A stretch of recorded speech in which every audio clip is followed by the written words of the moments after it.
আসসালামু আলাইকুম। এই প্রচণ্ড গরমে আমরা সবাই ঠান্ডা কিছু খেতে চাই।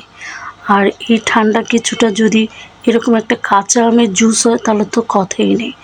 আর এইরকম টক ঝাল মিষ্টি কাঁচা আমের জুস এক গ্লাস খেলে সারাদিনের ক্লান্ত দূর হয়ে যায়। আর এরকম কাঁচা আম থাকতে থাকতে অবশ্যই তাড়াতাড়ি এই জুসটা বানিয়ে খান আর মন প্রাণ কলিজা ঠান্ডা করুন। চলুন তাহলে তৈরি করা যায়। এখানে আমি 5টা কাঁচা আম নিয়ে নিয়েছি। এখানে আমি ভালোভাবে ধুয়ে কেটে টুকরো করে নিয়েছি। মাঝখানে যে শক্ত অংশটা এটা ফেলে দিয়েছি। এখন একটা ব্লেন্ডার জাগে এগুলো দিয়ে দেব, সবগুলো দিয়ে দিচ্ছি। দেওয়া হয়ে গেলে এর মধ্যে আমি কিছু জিনিস দেব। এখানে আমি 2টো কাঁচামরিচ দিয়েছি। ঝালটা আপনারা বুঝে দিবেন, যে যেরকম ঝাল খান। আর ঝালটা আপনারা নাও দিয়েও খেতে পারেন, এটা আপনাদের ইচ্ছে। তারপর এখানে আমি অল্প পুদিনা পাতা দিয়ে দিয়েছি। পুদিনা পাতা যদি না থাকে ধনে পাতা দিতে পারেন, কিন্তু ধনে পাতাটার থেকে পুদিনা পাতাটা বেশি খেতে মজা লাগে। তারপর এখানে আমি চিনি দিয়েছি স্বাদ মতন। বেশি টক হলে চিনিটা একটু বাড়িয়ে দেবেন, আর কম হলে একটু কমিয়ে দেবেন। তারপর এখানে আমি হাফ চামচের মতন বিট লবণ দিয়ে দিয়েছি, আর একটা লেবু অর্ধেকটা রস আমি দিয়ে দিলাম।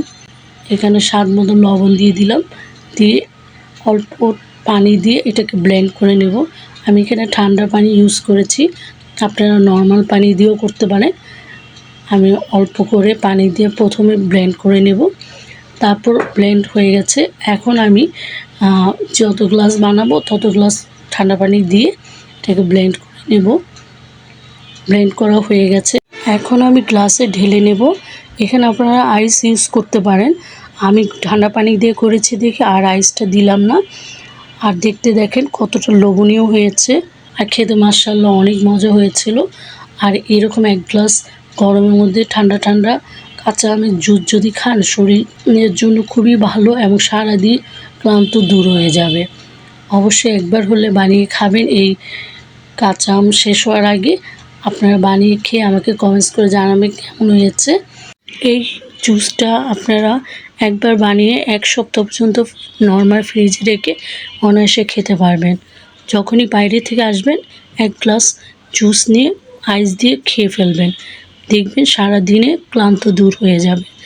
অবশ্যই বানিয়ে খাবেন আর আমাকে কমেন্টস করে জানাবেন। আর ভিডিওটা যদি ভালো লেগে থাকে অবশ্যই একটা সাবস্ক্রাইব করে দিবেন, লাইক শেয়ার কমেন্টস করবেন। আজ এই পর্যন্ত। সবাই ভালো থাকেন, সুস্থ থাকেন। আল্লাহ হাফেজ।